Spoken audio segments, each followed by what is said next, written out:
welcome one and all to a new episode of Just Saying. We have a shit ton to talk about today, just so you know. I'm Shay. I think it's pretty obvious by now. But Jarris is going to break down what's coming up here in today's episode. Thank you, Shay, for that brilliant introduction. And yeah, I'm going to be giving you our episode breakdown right now. Not sponsored by anybody right now, so I don't have an ad. But first off, we're going to talk about Daredevil, episode 8, the second to last episode in the series. Been fantastic so far. Cannot wait for the season finale. We know when this episode comes out that the finale will have already aired, and everyone has watched it except for us. But due to scheduling and time constraints and a hockey game, we were not able to watch the season finale. So that's why we are going to be a week late. That's right. But make sure to watch it and then your breakdown next week of the season finale. After that, we're going to discuss some news from around the sports world, including college football, some very surprising news, a little bit of the NFL, NHL, and every other sport in between. Then we're going to get into NASCAR racing weekend at the U.S.'s last Coliseum, Bristol Speedway. It's Bristol, baby. That's right.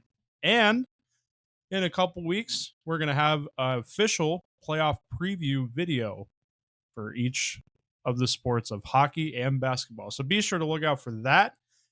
And if you don't want to miss out, drop that subscribe on our YouTube channel. Whichever color it is. That's right. So without further ado, we're going to lead off with Daredevil episode 8 review. What a great episode. Now, there wasn't a lot of action right until the very end of the episode, but man, was there a lot of tension, and the tension just built up through the whole, I think it was, 53-minute episode, I think? Oh, I can't wait for the finale. I can't wait to watch it, because everything's just going to explode, I think. There was so much tension that got built up here, and just wow, what an episode. You know what's really crazy throughout this entire episode that I found out? This whole time, we as the audience have been rooting for Daredevil to finally come out. Like, we want to see Daredevil born again. He said the title of the show. He said but what's the cost? It seems to be, as has happened in the Netflix series and throughout the comics, his relationships with not just like romantic, but personal life, friends, work, all that stuff. And not just that, like himself, like his own mental health, giving into the violence. And like you said, once he does that, there's no stopping it. No. I mean, he has come back. Like the last episode, he took down Muse and everything, so he has definitely come back. But I really think the finale, he's going to fully embrace it. There was all the trailer footage of him and the Punisher like fighting together, and that obviously has not happened at all. So that's got to be coming in the season finale. Otherwise, why show something like that and get fans super excited and then it just not happen? So I think he has to fully embrace it next week. But man, this episode, like I said, not a lot action wise, but the storytelling was great. The dialogue was great.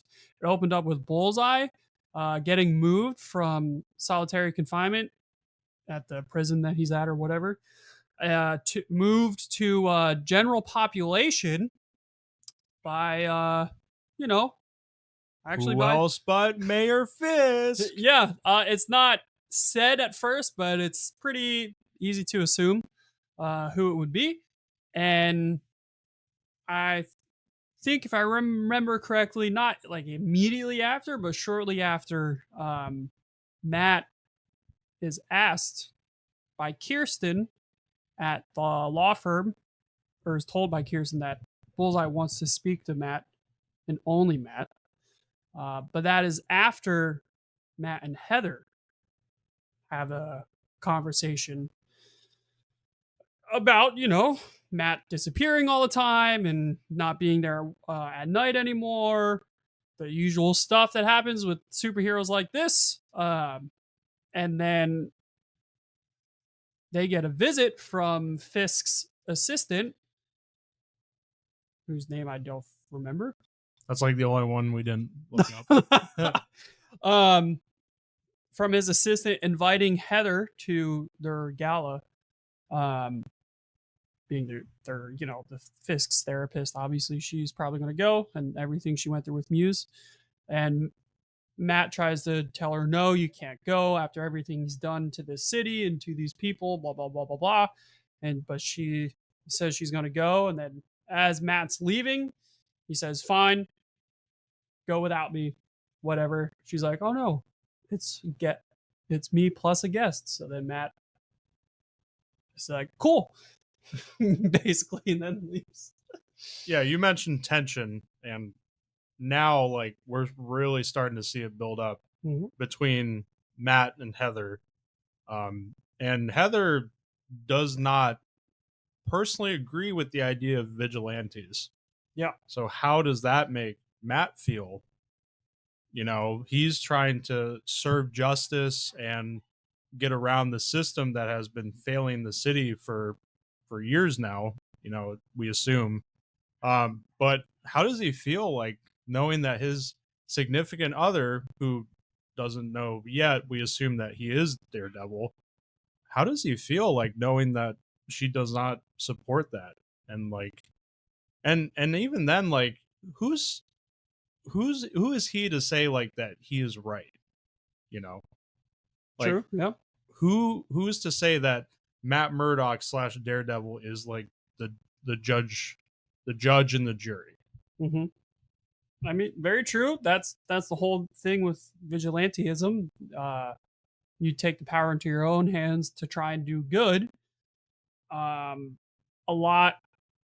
If this were happening in like the real world, today's society, a lot of people would probably not be okay with it, just because, especially not just because, especially because of the violent nature that like Daredevil or Batman, go to serve out justice. Not to say that their like heart is in the wrong place, because the justice system does fail people and does absolutely make mistakes and all that. But I don't think in the real world their way of dishing out justice would be very popular. Yeah. So it is a very like provocative question. Yeah, to ask for sure. So, and any questions we ask, we want to hear your guys' comments agreed. and any discussion. We'd love to hear from you and have a discussion with you in the comments. But yeah, just it got me really thinking this episode. And then, we go to the law firm and there's this client, I forget his name too. Some asshole. But yeah, he's, basically being a dick. Yeah. For short of a better word. And Matt kind of goes off on him, and his partner Kristen is like, yo, like, what was that? Yeah, we agreed to defend him. Yeah. And Matt's just saying like, is what we're doing really is what we're doing here really mattering in the grand scheme of things? Mm-hmm. Like, he's asking the question to himself. Yeah, right. Yeah, that's a good point. Like, is he asking that question to her or more to himself more than anything? Yeah. Yeah, that's a good point. And then his other partner, Cherry, obviously knows that he is Daredevil, and is like, if you want to destroy your life, that's fine, but don't come around here and dragging us back into this mess. Yeah, and then Matt makes a smart ass comment, which he was correct in assuming, because you didn't see it in the Netflix show, but you could assume the like year or two after the Netflix series, and before this series picks up, that Matt's comment was, you used to come around and ask me for a bunch of help when he was Daredevil. Obviously, Cherry didn't know that Matt Murdock was Daredevil until the first episode of the new series, Born Again. But that was Matt's smart ass comment, and I mean, he was right. He was right. Or is he right? Or is he Like, right?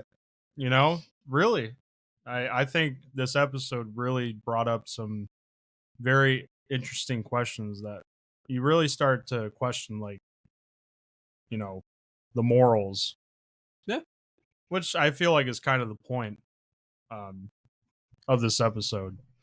But yeah, so after that, I love to, like, throughout this entire series, like it's been going on for a while, like the cinematography going between Mayor Fisk Yeah. and Matt Murdock, Very parallel. With each other. basically showing that they're both kind of in the same, area of like the mental side of things, trying Yeah. to resist their dark selves, and Yep. but now they're slowly just starting to give in little by little. Yeah, they're the same but different at the same time. Yeah. So Fisk and, well, first off, I should say, uh Luca was set up, which we kind of assumed. Mm-hmm. Basically was saying, yeah, he was becoming a problem, so he had to get rid of him. And then Mayor Fisk wants Vanessa to come with him. And To well, Red Hook, where the new port project is supposed to be happening. yeah. And then wants to show her something else. Yeah, so Fisk was keeping Adam in Red Hook, where the port project is, and uh well, he takes Vanessa down there and shows her Adam, and Adam, of course, is begging for his life with Fisk and Vanessa. And there was some good dialogue that Fisk basically says, like, I can't be without you. I can't do this without you. But I also can't revert to my old ways, blah, blah, blah. So he hands her the gun to, like, make a choice. And yeah, she kills Adam. She just shoots him. Poor guy. Poor guy had a bad day.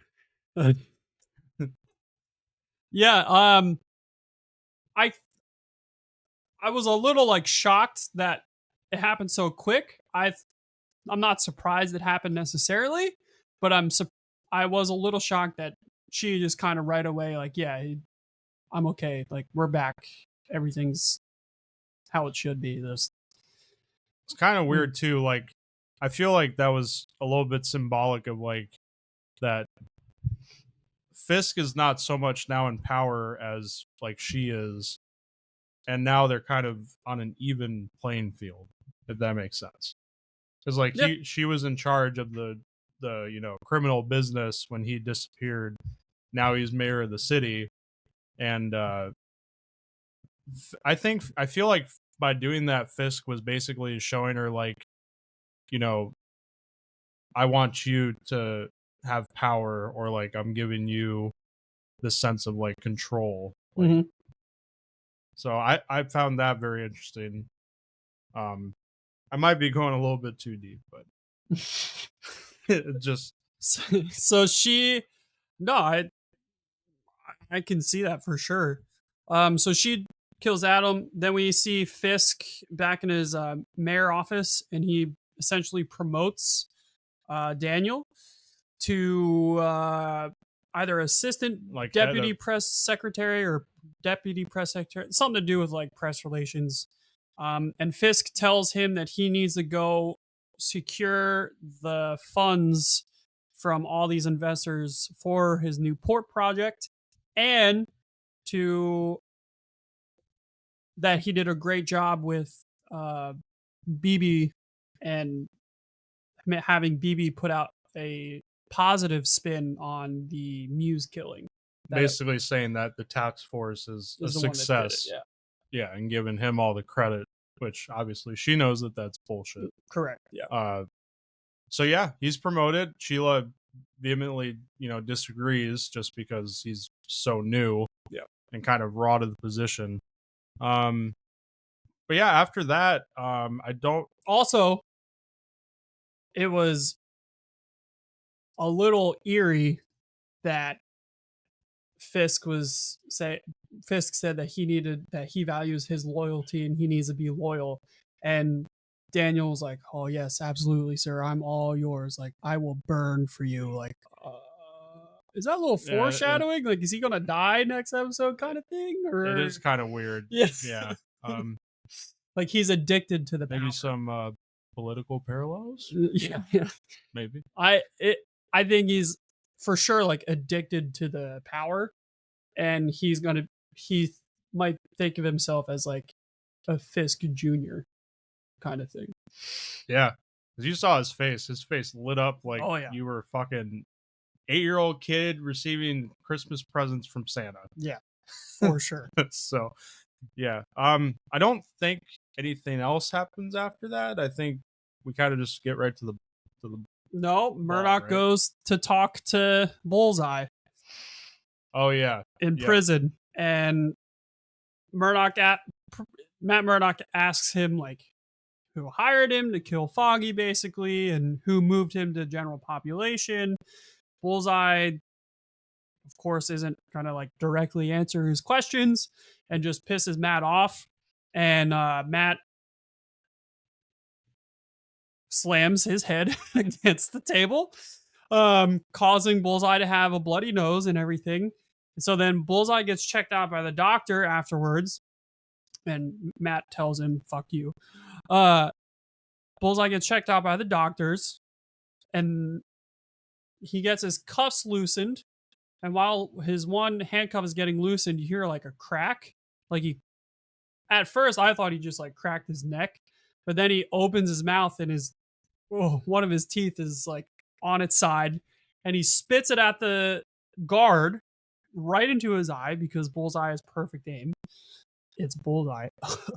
um, He would be the worst person to play darts in. yeah.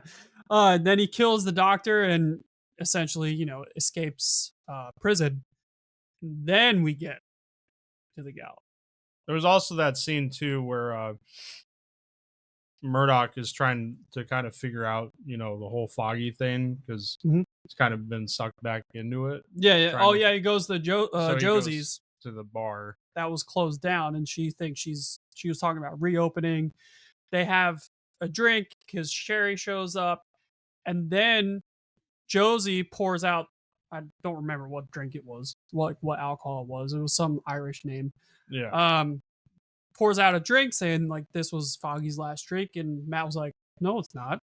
His last drink was whatever it was." And Josie's like, "No, it was this one."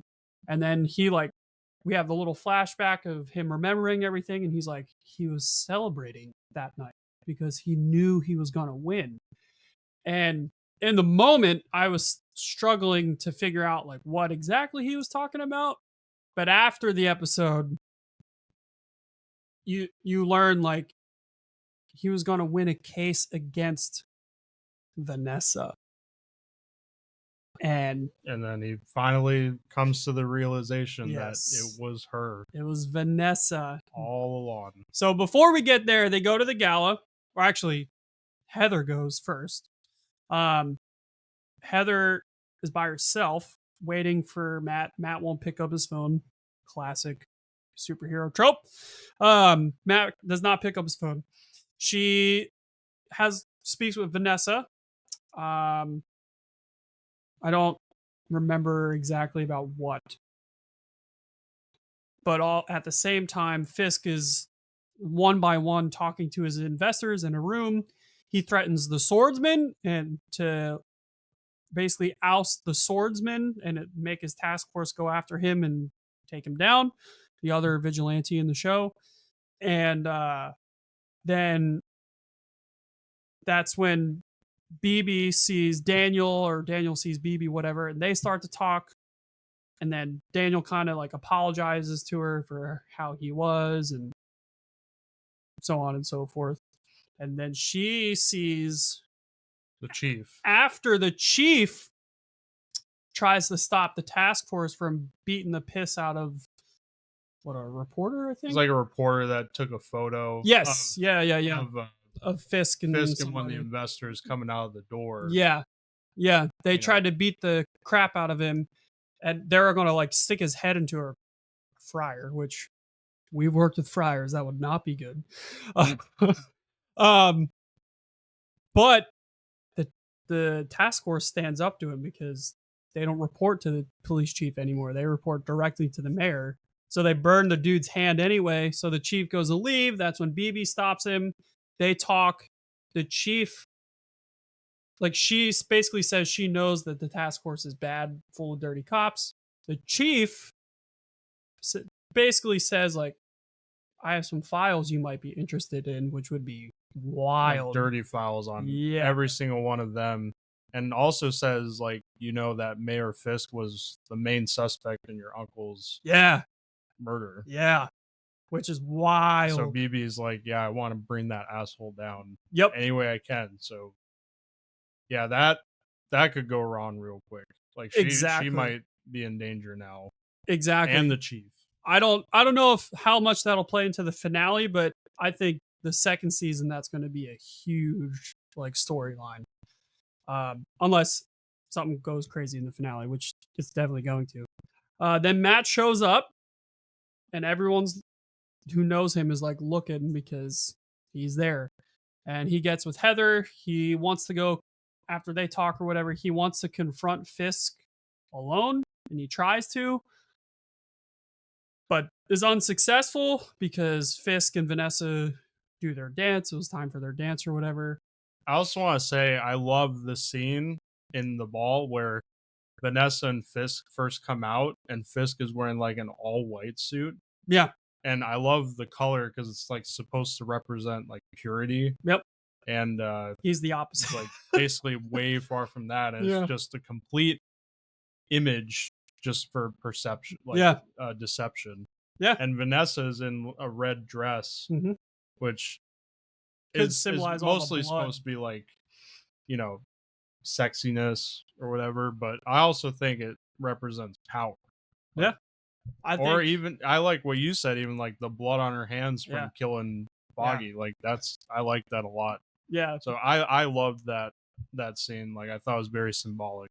Oh, for sure. Then they have their dance, and Matt overhears because he's blind. He's obviously his other senses are much more powerful.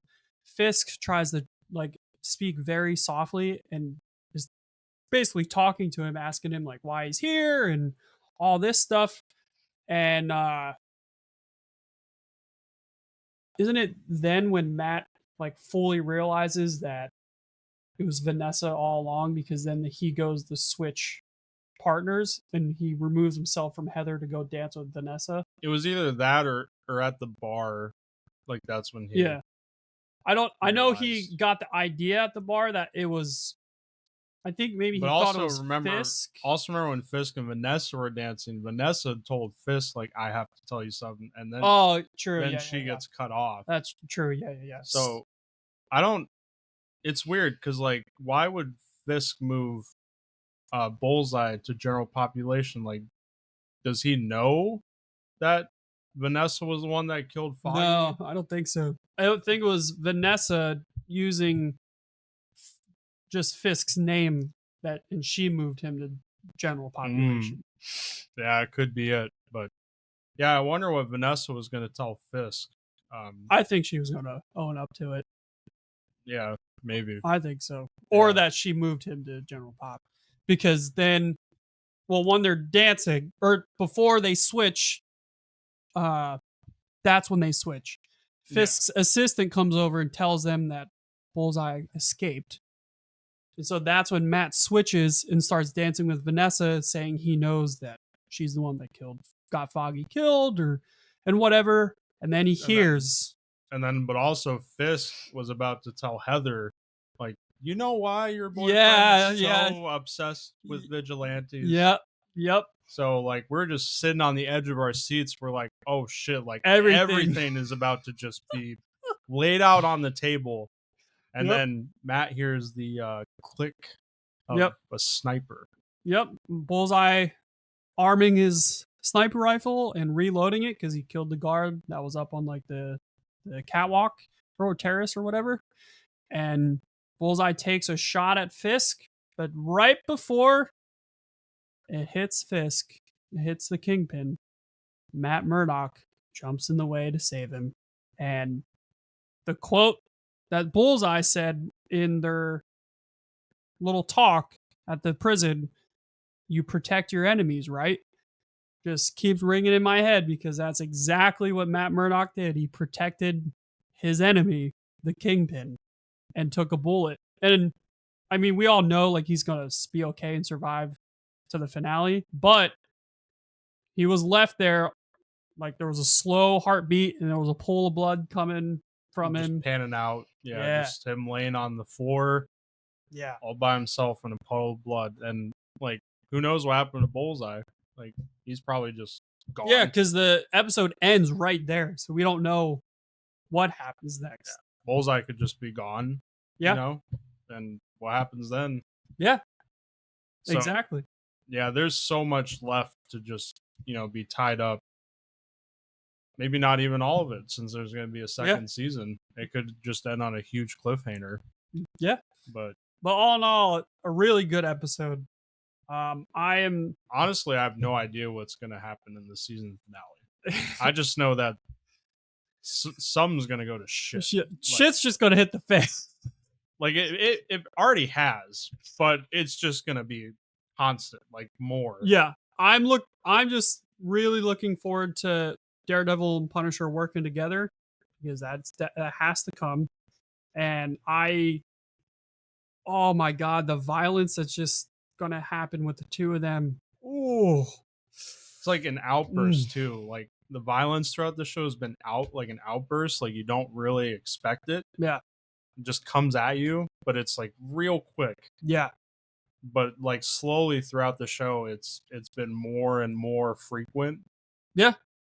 It's because it's losing control. I've never seen anything like it. Like I never watched, unfortunately, the original Daredevil.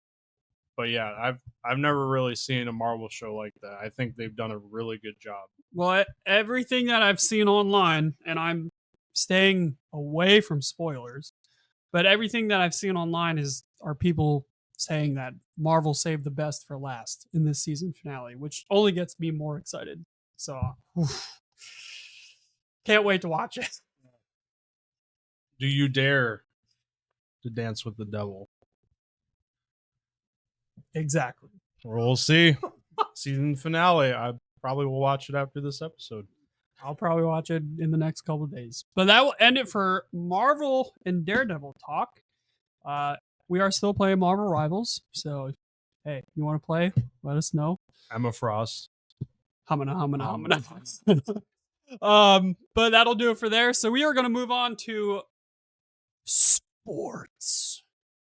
That's right. We got news from around the sports world. Kind of the format we did just kind of made more sense to kind of pair these together. A little bit different, but we're going to go ahead and go through it, starting off with a little bit of college football news, because this is kind of a big story that has developed over the last couple weeks. Tennessee QB Nico Ilamileva. Don't remember. I don't remember either. Sounds fine. Sure. Yeah, why not? He is no longer a Tennessee Volunteer. Nope. After demanding a $4 million NIL deal after previously making $2.5 million, and reportedly a new Bugatti Chiron, which is a supercar. Yep. The Volunteers announced that they will be moving on from the young quarterback after he missed multiple team meetings. Not surprised. That's not being a leader. It's not being a quarterback. You know what's crazy? Brock Purdy, for his whole entire rookie contract, made like $860,000. Yeah. Arguably, over a couple of those seasons, he was a top 10 quarterback in the league. For certain. And this is a guy who's 23 years old, not even in the NFL yet, and is at like not just at like a unknown program. Tennessee's a very big Yeah. college football program, one of the best. And yeah, he wants more money. Yeah. Like, isn't that not outrageous? Yeah. So that leads to the question, which has been asked a lot the last couple of years, but now it's once again at the forefront of college sports. Is college football or college sports in general going in the wrong direction with the way the transfer portal is currently set up and NIL money? Um, I had a conversation with a coworker the other day, and he was saying like he's not really interested anymore in college football because you have your favorite team and you have like your star quarterback. And by the way, this guy's only 20, by the way. So yeah, I think he's a freshman or a sophomore. So like yeah, he's not going to the NFL. Yeah, not even close to being in the NFL as of right now, which is even more wild. But yeah, he was saying with the transfer portal, you have your team and like your favorite quarterback and all your favorite players, but if they're not getting the opportunity that they want, or they just, want a change of scenery, like, oh, well, I can just go into the transfer portal and yeah, just go to another school. Which, on one side, with teams like Alabama and Georgia that dominated for so long, um, it's it's kind of a good thing because it encourages parity within the college football league. But on the flip side, it's a lot harder to contend because you can just have these players, basically leave after the year's done if mm-hmm. they want to. Uh, Colleges, it's a lot harder to hold on to them. So, and it kind of reminds me of like in hockey, like with the minor leagues, especially where if you have prospects, like they're not your property, like they're the NHL's property. Mm-hmm. So you have to cater to the development of your prospects. And if you have a chance to contend for like a minor league championship, you have to go for it, or otherwise the prospects are either going to age out or they're going to get called up to Yep, the NHL, or they can leave for another team if they don't feel like they're getting the proper development, yeah, proper opportunity. And so the question is like, is the college football going down this route? Like, is there much incentive now for players to stick with one team for their entire college career? Because I honestly didn't even know this until recently, but Joe Burrow wasn't a Tiger his no, entire college career. He started his college career at Ohio State. yeah, So yeah, like is it going the wrong direction, or is this good for the league and encouraging players to seek new opportunities and also to give a chance for the less powerhouse teams to contend for a championship? yeah. As far as the transfer portal goes, it is set up incredibly wrong, in my opinion. The Like for football, the transfer portal is during bowl season. So you have all these after the regular season ends and now it's bowl season, all these players enter the transfer portal and then they don't play in any of the bowl games except for the playoff games for the college football playoff and then the national championship game. They're locked in. Every other bowl game that used to be prestigious for college football, and that's what separated college football from every other college sport, um, is no longer the case because players just sit out of the bowl games now because they want to go to a different team, which they have every right to do so, in my opinion. However, I think it would be smart for the NCAA and college football to move that transfer window until after bowl season. That way, you still have players that go and play in these bowl games, and you're not having walk-ons and freshmen play the bowl games that nobody knows who they are, aside from the die hard college football fans. And then the NIL money, I've always been an advocate for the college kids to get paid, especially college football, because the league, the NCAA, is making, and the schools are making millions and millions and hundreds of millions of dollars, and the students weren't getting a single penny of it, or they were getting in trouble for signing autographs. Schools were losing bowl contentions, and players and coaches getting suspended for signing. Like, really? So I'm all for them getting NIL money. However, when they released it, there were no guardrails, and there's still no guardrails. So I could foresee in the next couple of years the NCAA kind of going in the NFL route, where the transfer portal becomes like a free agency period after the bowl season, and the NIL might have a salary cap in place where students and student athletes have to sign contracts to stay at that school for at least 2 years, or max 2 or 3 years or whatever, to get that NIL money instead of it being just guaranteed right from the get go. Yeah, I would agree with that. And it might benefit like the younger athletes, because I'm not going to say like all of them are like this, but I mean, they're still kids. Yep. Basically, like you Mhm. give a kid, $2.5, $4 million, unless they're educated enough or they have, financial advisor or anything like that, are they really going to be able to handle it Right. Exactly. the right way? We even see now, like in the NFL with rookies, some rookies, they take their rookie contracts that are only like $800,000, $900,000 a year. They'll just go and pretty much blow them. Yep. Because they've never had that kind of money before. Yeah. I know I probably would. Yeah. Same here. So, and for like these college athletes as well, wouldn't it make sense to have a similar structure like it is in the NFL to prepare them for that? Yeah. Because rookies have a set contract. They've had set contracts for almost 20 years now. So it would make sense to me if college had the same kind of structure to make it's like, okay, this is how it is in the NFL. Yeah. Once you transition to the NFL, like, you know how it is. Yeah. Exactly. How is they going to react when they have $2.5, $4 million NIL deals? Then they get to the NFL. It's like, oh well, we're only allowed to give you $900,000 a year. Right. Yeah. Like, and those guys, like they got drafted, they worked hard for the 3 or 4 years that they were in college, they earned that money. Now, I'm not saying college athletes haven't earned the money, because they've worked hard in high school and to get those offers from colleges and stuff.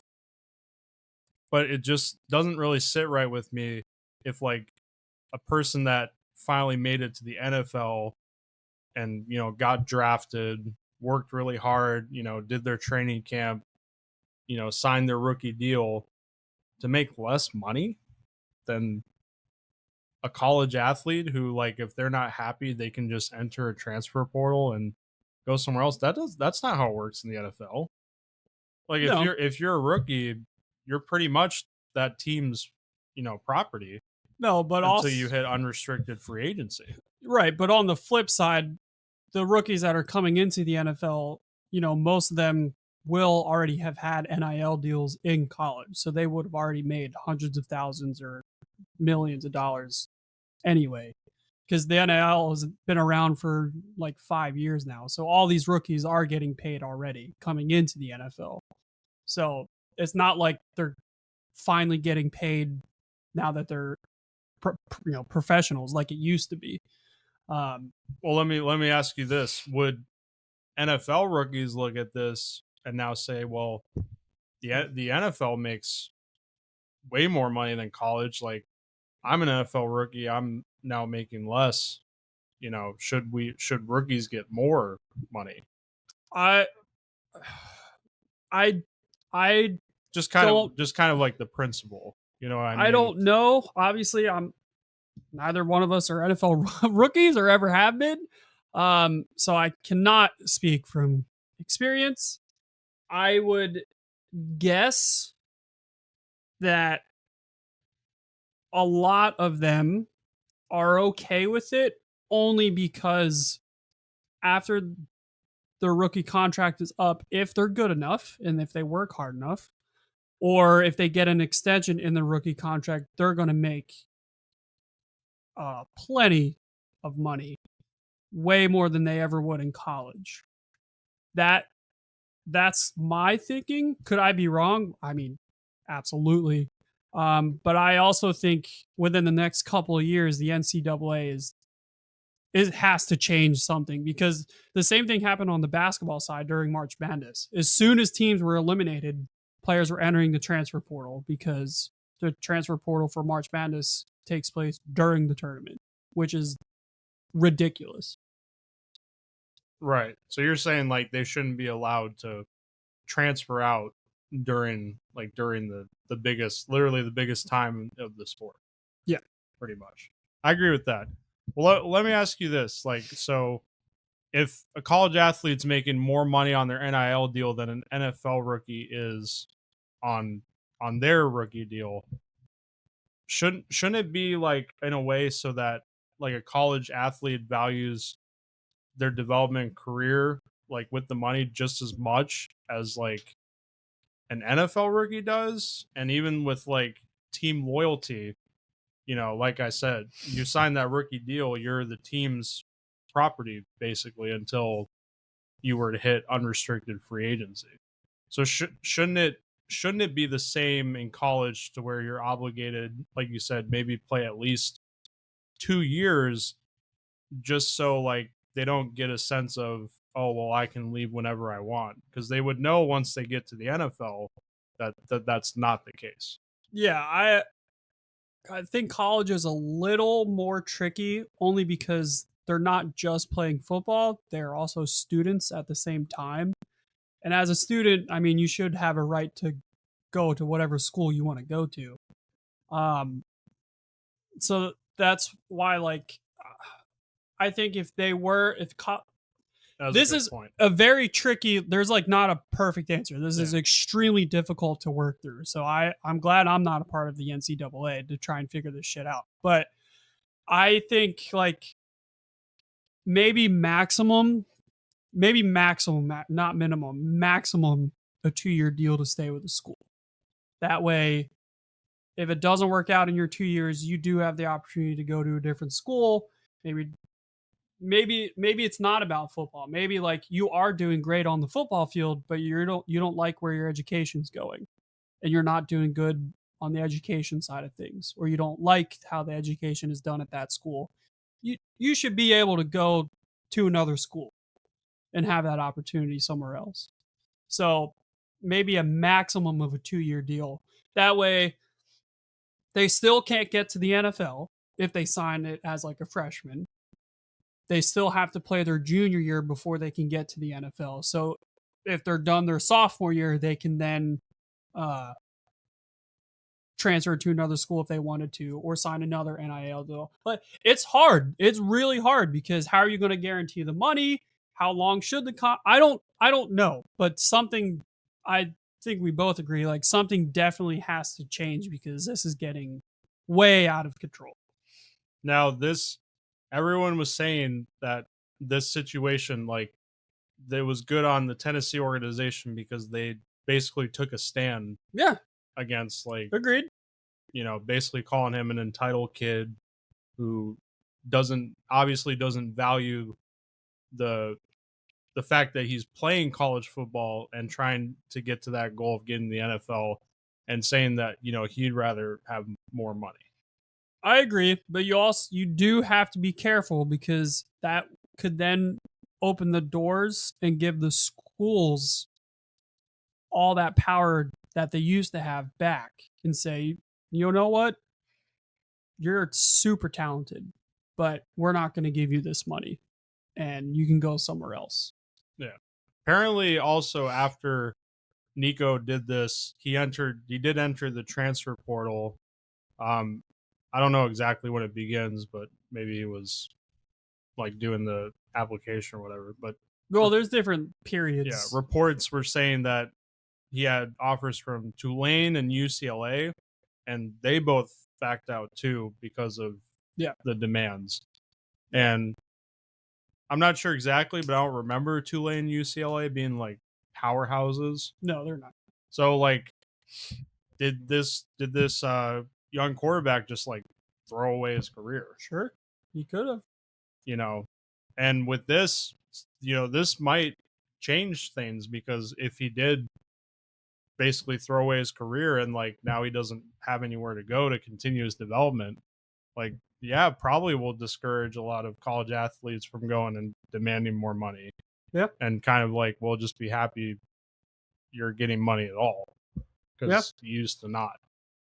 It's a very very complex issue to try and solve, and I don't think no matter what happens from this, if anything changes, I don't think everyone is going to be happy. I'm sure there are going to be people that are unhappy no matter what, which is usually how life goes. Um, so I don't know what the perfect answer would be, but Like you said, I don't think there is. yeah, I think the NCAA does need to do something though, because this cannot continue every summer now, or yeah, every summer now. It's a conversation. What's happening with the NIL money? This is ruining college football. Blah blah blah. And not only because of the players, but because of the fans. Like, the fans are paying Yep. higher ticket prices, to meet the demands of the NIL money. Mm-hmm. So it's not just like the players, quote unquote problem. Yeah. Like, it affects everybody. Yeah. Exactly.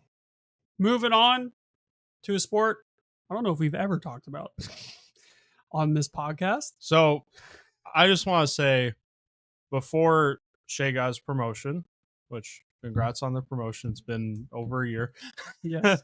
But we did dabble a little bit in golf. We watched Happy Gilmore. Yeah. Everyone's tried it. Yeah. Everyone's tried the swing, okay?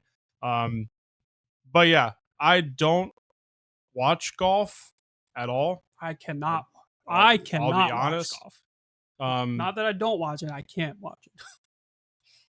but I would, I'd be interested in watching it. But like, we both do enjoy playing it. Fortunately, we just haven't had time Yeah, it's a lot of to fun to get back play. on the course. It's a lot of fun to play. But that, like I said, I don't think we've talked about golf on the podcast before. No.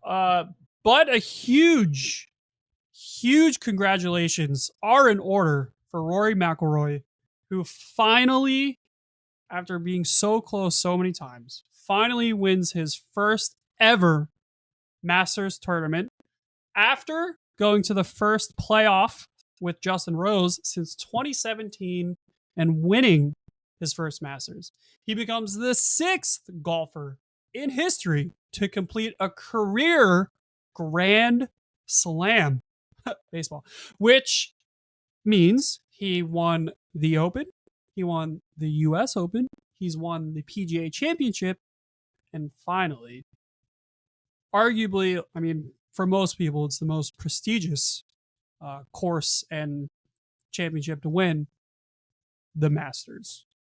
So huge congratulations to Rory and his accomplishments, and especially winning his green jacket. That place is probably one of the most beautiful places on planet Earth. I can't watch golf, but I do enjoy the pictures and the scenery from the Masters because, I would love to visit there one day. Now watch out, because I heard, and I've seen the movie, I heard Justin Rose stole Rory McIlroy's jacket. Uh-oh. Yeah. Where's Shooter McGavin when you need him? Yeah. But huge congrats to Rory. I don't watch golf, but just because I watch a lot of sports stuff, I know Rory has been trying for a long time to win the Masters, and he's definitely one of the best golfers in the world. So what an emotional moment too. As soon as he sank the putt in, in overtime too. Mm-hmm. It went to sudden death. He just broke down. Yeah. Also, shout out to the Masters for having the cheapest concessions anywhere. Like $3 for like a pulled pork sandwich. Like, come on. And there's no cell phone policy. Love it. I did see an image of that where, someone was like, there's just so much beauty in seeing all these humans experience this moment, and you don't see a single cell phone in sight. It's not through the lens of a camera, it's just right through the eyeballs. Yeah, love it. Love it. Which is great. So yeah, congrats to Rory McIlroy. And all the Happy Gilmore references. But yeah, that's golf. We finally covered golf. So Sweet. any golf fans, congratulations. You got to your golf. Moving on, a little bit of NFL snippet that we wanted to talk about because I thought it was noteworthy news. Miami Dolphins, man, just again, the season that they've had this past year was kind of a disaster. Everything went wrong. But it continues to go downhill, and I don't mean downhill as in Tyreek Hill. Yeah. But I mean cornerback Jalen Ramsey and the team have agreed it's best for both parties to part ways. That's right. Pretty wild. Crazy news. Did not expect this. Obviously, Jalen Ramsey is their top defensive back on the team. Now, there was a lot of talk after the season about Tyreek Hill getting traded. Adam Schefter came out a couple of days ago and said that the team has no interest in trading Tyreek Hill, and Hill doesn't have any interest in going anywhere. Yeah. So that's good. But yeah, just like with the health of the team, and I still think it's fair to say, even though Tua came back, like there's still question marks regarding the long-term trajectory of his career. Is the team going to be retooling? Do they still have enough to be a contender? Are they even a contender? My answer is I don't think the last couple of years they've even been close to a contender. I think they have enough to be a contender. They definitely have the star power to do it. Tua is a good quarterback when he's healthy. Obviously, Tyreek is the fastest person in the league, and Jalen Waddle across from him is fantastic. They have a great running back duo, and their defense is pretty good too on paper. All of that is on paper. However, last year, Tua's injuries, Tyreek had he had injuries too, but then did not play up to his standards. They just had injuries all over the place. So I give him some slack, but even still, they can't beat teams above 500 with a winning record. So on paper, they have enough to be a contender. But are they a contender?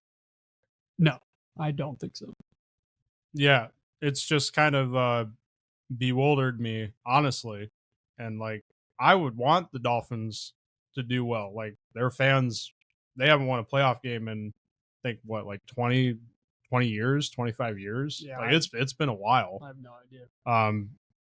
So like, I wouldn't be upset at all, like, if Dolphins went on a run to the Super Bowl, won a couple playoff games.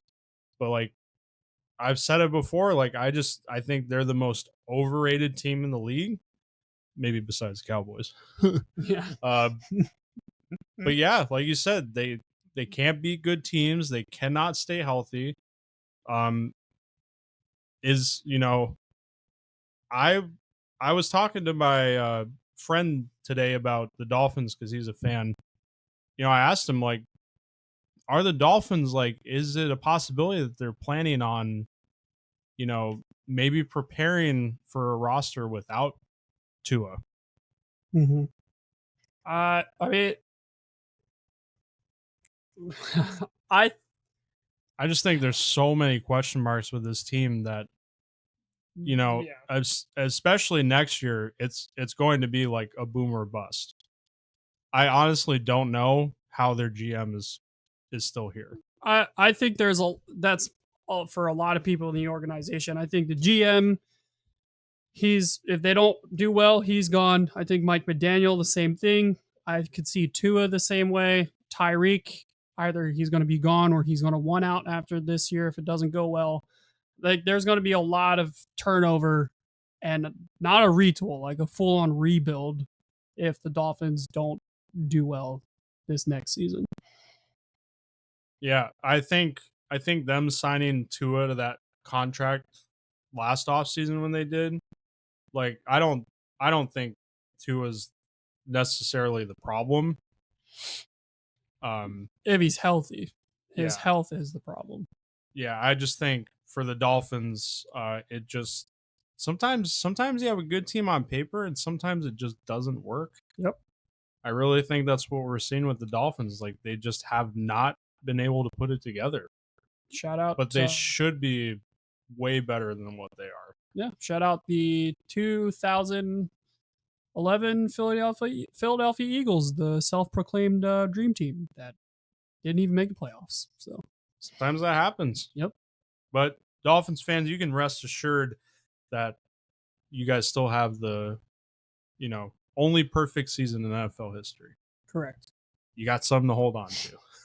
Still, um, yeah, but I mean, like I said, I don't hate the Dolphins, so I really hope that they do well. But until I see that happen, they're not a contender, in my opinion. yeah. So, all right, moving on. Just this is such a fantastic story, and it honestly, I followed Gabriel Landeskog's Instagram for a while now, and just him going through the recovery process of an injury he took. I didn't even know this. He left hockey after the 2022 Stanley Cup that they won with the Avalanche. That was from an injury he suffered back in 2020 Hmm. in the 2020 playoffs. And it was like a deep cut, and you didn't really think anything of it. But apparently, it got bad, and it led to knee cartilage transplant surgery, which Oh my god, that does not sound fun at all. not at all. Uh, Yeah, and he's been out of hockey for the last 3 years, and the Avalanche have stood by him those years, never stripped him from the captaincy. They've been on the ice without a captain, and Yeah. a lot of other teammates have obviously stepped up with Oh leadership yeah, and for stuff. sure. But yeah, Gabriel Landeskog finally returned to professional hockey. He had a conditioning stint in the AHL with their minor league team, the Colorado Eagles. Scored a goal, his first professional goal in over 1,000 days Wow. since June 20th, 2022. Wow. And his stint has been terminated, and he's officially rejoining the team for the playoffs. That's awesome. So, like, Huge, round of applause. huge congratulations. Just that takes so much perseverance, and I cannot even imagine like just the mental oh yeah, fortitude that this guy has. Just incredible. just what a story. Like Yeah. just wow. Unbelievable. He came out with the documentary too. I haven't watched it yet, but I heard it was really good. Oh, Basically I'm sure. followed him throughout the process, and he really dives into the mental side of it, Yeah. just how hard it was to not play hockey anymore, and like wanting to come back after 2 years but just wasn't ready, so he had to wait, just keep waiting and waiting, Yeah. and finally being able to return. um he said he just missed it. That's all he said. So Unreal. just a credible story, and another incredible story in hockey that I want to highlight. Everybody's favorite player, Marc-Andre Fleury, the Flower. This is his last NHL season. Flower power, baby. What a legendary career. First overall pick in 2003. Damn, he old. Yeah. He might be old, but he is not aged. He is a kid at heart. Yeah. We'll always remember him for his legendary pranks, Oh, yeah. especially when he came into Pittsburgh Oh yeah. for his former team. 575 wins, second on the all-time list, and second on the all-time list in games played. And basically, unfortunately, because of Marty Brodeur, who played for so long, Yeah. basically Fleury is second in every category, Yeah. but definitely a first ballot Hall of Famer. Oh, And for sure. 3-time Stanley Cup champion, Vezina winner. And he has a chance to win another one. He does. He is locked in the playoffs with the Minnesota Wild. They had clinched with a point against the Senators, I think. Don't remember, I don't unfortunately. remember. But yeah, they clinched with an to get it to overtime, and Philip Gustafson, the starting goaltender, had a really cool idea. He asked to put in Marc-Andre Fleury for overtime, and he was credited with the win. Is when is going to be very, very well could be his last game starting. Yeah. You know, because for the playoffs, they might want to start Gustafson full time. Yeah, just legendary career, great person, has done so much for hockey, and it will be very interesting.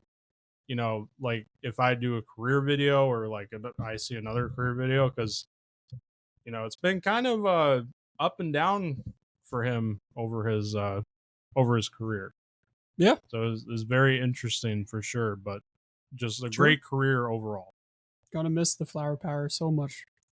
Yeah.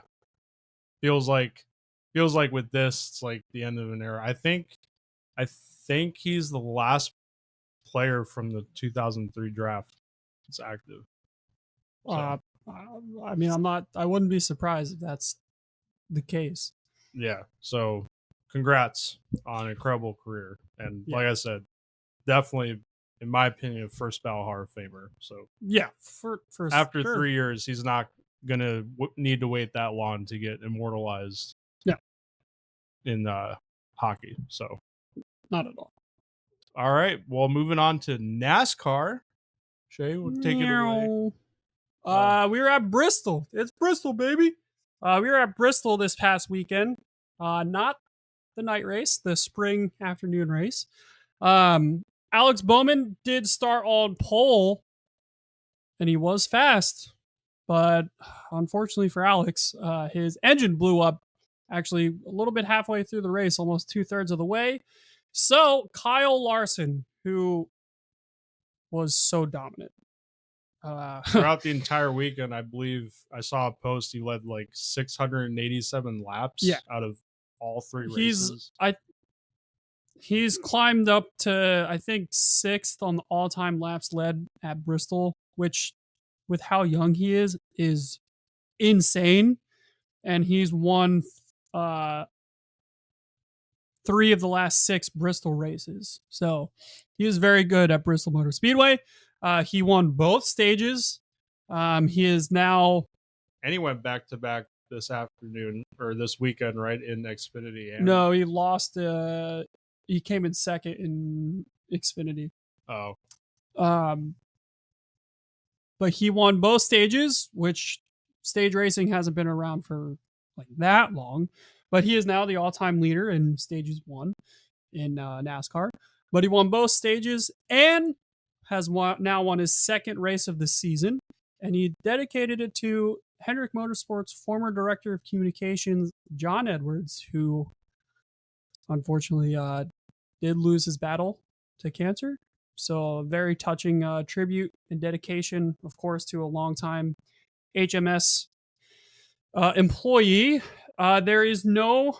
So congrats to Kyle Larson, of course, and he held off Denny Hamlin for his thing back-to-back or three-peat bid. Yeah, three-peat.